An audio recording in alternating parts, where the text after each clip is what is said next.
Discretion is advised.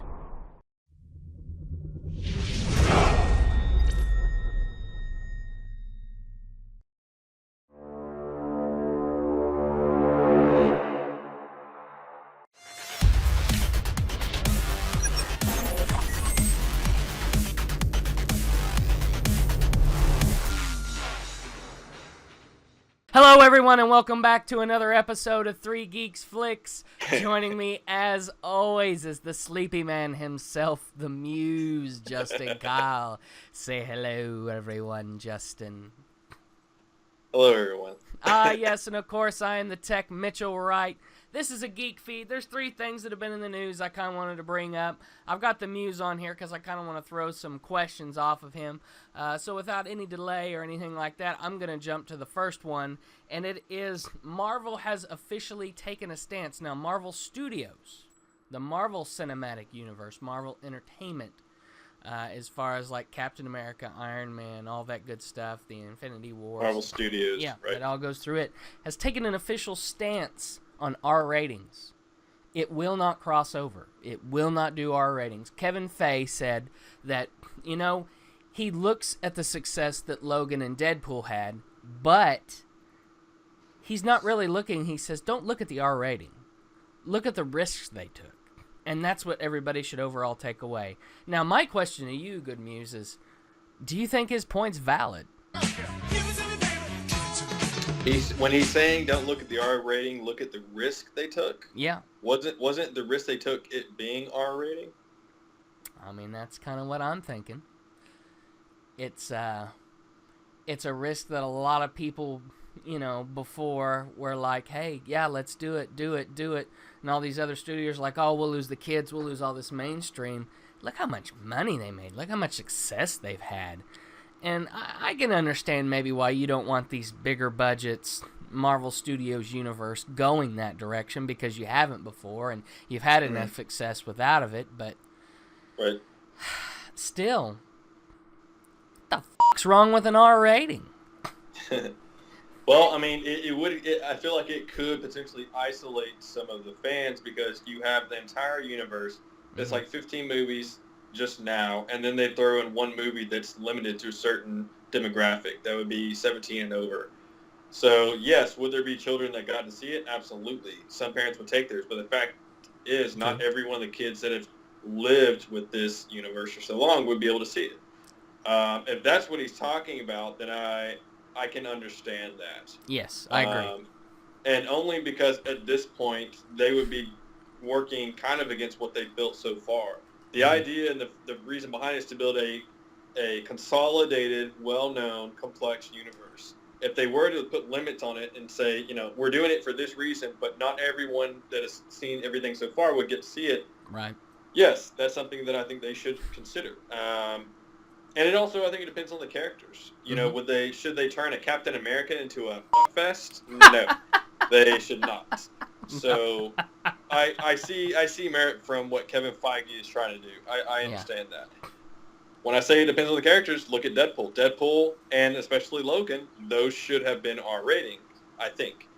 So I think it's gray. I think it's a little gray. I understand, but I also see your side too. Okay. And I'm playing devil's advocate really on this, because it doesn't bother me either way. As long as Fox keeps pumping out Deadpool right now, I'm happy. Right. All right, moving along to DC. Now, Sci-Fi dropped its latest trailer or the only trailer for Krypton. Now, Krypton is set 200 years before Man of Steel.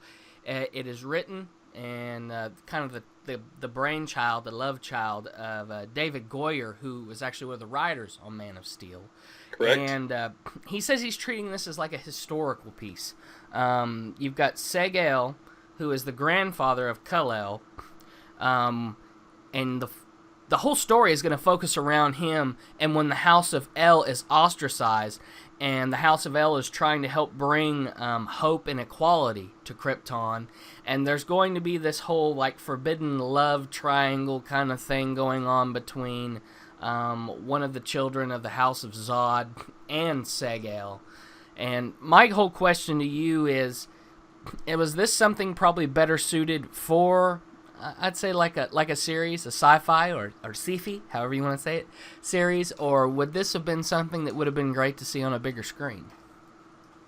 I think this could work as a sci-fi television show, just because in the nature of television compared to movies, it's not as rushed. You have, by definition, a lot more character development, which also leads to sometimes a higher payoff. I mean, if you watch, let's say, Game of Thrones and you see like one of the seasons, at the end of that whole season, I feel like you would be elevated more than you just saw the climax of a movie overall, depending on variables. But yes, I can see this getting a good show over over movies. But is this officially in the DC extended movie universe? Did they confirm that? There hasn't been anything completely official that I've read or seen. If anybody knows anything, leave it down in the comments. But in all honesty, I would agree with you on your stance on all of this. I think that the development, people have wanted to see this for a while, especially Krypton, life on Krypton. We've got glimpses, right. But I think it's going to be awesome to see the day-to-day life outside of the ultra superior human strength and everything by the Earth's yellow sun. It'll be great to see what happens within this 200 period time frame. Of what happened, what led to Krypton's fall, and kind of what are the downfalls of it, because there is a big caste system that they used in their society, given all the different names and houses and how they ranked as far as the society and social structure goes. So I'm excited to see it. Yeah, it's also interesting. I know that Russell Crowe was asking the studios that if he could get a Jor-El prequel to Man of Steel, that he really was on board to do that. Right. So the mythology's there, man. The potential's there. And especially, this sounds like it would be, you said love triangle, but also seems at the beginning of Man of Steel, it's got to be somewhat political. So if you're throwing in the political vibes, that should, that takes time to build that correctly, I feel. So television seems ideal for this. Absolutely. I would agree. All right, moving on to the third and the final topic I have for this Geek Feed, ladies and gentlemen. We're going to keep this one quick. Marvel lets us know, or James Gunn lets us know, with Guardians of the Galaxy Volume 2, I can't talk today, folks, having a little trouble, that make sure you stay late for the post-credits, because there's 5 scenes. 5 scenes. Now, I love post-credit scenes. I love Easter eggs, all that good stuff and everything. But 5 scenes. I beg to ask the question, Muse, is this too many? No. No. Nope, not in my opinion. I would rather sit through 5 than sit through 10 minutes of credits for 1. It also depends on where they're placed. So let's say, for instance, they're placed midway through credits, then more credits, and then midway through credits. I can see that working well. And it also depends on the payoff is what scenes, how will these scenes connect to the overall universe? There's maybe going to be 1 or 2 funny scenes that are just, just for entertainment. But I think it also should be very important story scenes as well for the overall. Okay. I like it. I completely understand when you're asking why it's too much. I understand that as well. Yeah. Just for me personally, the more the merrier when it comes to those things. My biggest thing is I like them. I'm fine with it. Quality. Let there be quality to them. I don't let any one of them be pointless or frivolous. One of them may not be as cool as the other, and I'm sure there's going to be a favorite from all of them that everybody's going to have. But careful. Careful with quantity, because I don't want it to lose quality. That's my biggest gripe. That's my biggest thing. So, do you remember in the original release of the first Avengers, there were 2 post-credit scenes. One of them was obviously the famous Thanos scene, right? Yeah. And then the other one was they were sitting around a table, not talking, eating shawarma, right? Yes, sir. Now, that has, I would say, when you're saying be careful, yes, they definitely should be careful. I would say that, for instance, the shawarma scene, it has nothing to do with the story, right? Right. I still was laughing my ass off at the end. So, yes, when you were very wise when you say it's all about careful placement and subject matter. Yeah. I am going to be a little disappointed if they're all like that. Like, let's say they're all just like random. They have nothing to do with what's coming or the overall connective tissue. Right. Then I will be like, well, yeah, they could have done better. Yeah, and that's my only worry, my only concern. Just, hey, we love more, but make sure that more is good and not so much less in certain areas. Right. That's the wise opinion. I agree with that wholeheartedly. Yes, sir. All right. Well, check us out on Facebook, 3 Geeks Flix. Give us a like, comment, holler, troll us. You don't do Facebook, we've got Twitter. It's at the number 3 Geeks Flix. Flix, of course, Flix. Give us a holler there. Give us a follow there. Troll there. Get involved. You are the third geek. We want to hear from you all. Give us a subscribe there on YouTube. We'd love to get involved and let your ideas come out. Let you be part of the show. That's why we want you to subscribe. That's maybe why we want you to get involved with us. Let us know what you think. Get in touch. Make some friends. Become a regular. Maybe part of the show. You are a dirty man. You are a dirty man. I wasn't quite par for the course on that one. That's all right, though. That was good. It was good. I liked it. Yeah. Good effort. Yeah. No, effort. That's the key word there. That's his way of saying you didn't quite pull it off, asshole. Maybe try next time. Well, I have to agree with the overall message you just said. It was careful placement. Right? Right. Oh, but pretty much, yeah. Give us a subscribe on YouTube. Get involved, folks. We want to have you all on. We want to hear more from you all. We appreciate all 500 of you all. This is really just kind of a way for us to give back to other geeks out there and talk to them and hopefully get them involved and give them a voice on what they want to hear and what they want to know and what they want to see. So, as I always do, appreciate you all sticking around and stay tuned to the glow of those monitors because we're going to catch you next time. Good night.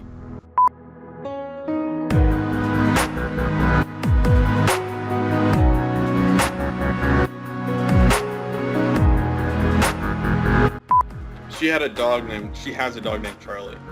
Mm-hmm.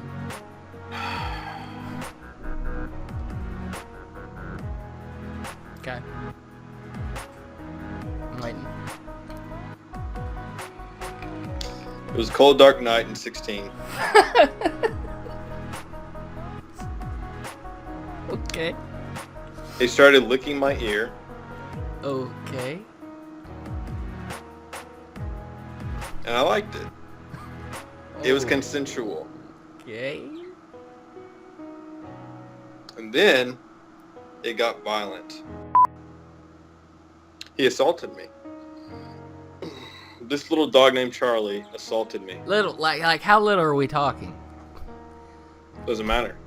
It matters. He's a lap dog. Like how lap dog? What kind of lap dog? Like a Dotson. Not Dotson. He's a Yorkie. He's a Yorkie. Okay. Anyways, it was traumatizing, and she went to town on it. Sarah had a good old time. She told everyone in the office. Was it your leg or what was it? Your body? It was my arm. Really? It was my shoulder, to be honest. Does it still hurt? Only emotionally.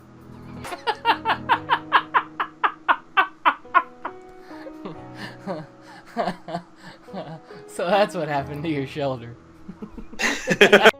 Sometimes in life, you don't know what the to do. Sometimes you just gotta let them hump away, man. Oh God. And just tell yourself, it'll all be over soon. What doesn't kill you only makes you stronger, right? So are you trying to say life is a lot like a dog humping your leg? Yeah, I think I am. Fair enough. If I ever have another job interview, and they ask me, is there anything about yourself you want to improve? Or they say, what's a weakness you want to improve on? I want to look them straight in the eye and say with a complete straight face, I don't always tell the truth. Or if I really wanted to be classy, I'd say, I really want to try to get better at not humping my coworkers' legs. I think that's a problem, and I think I need to improve. You're hired. When can you start? Yeah. I'll start on you right now. I'm just kidding. And needless to say, that'll be probably the most action I've seen in quite some time.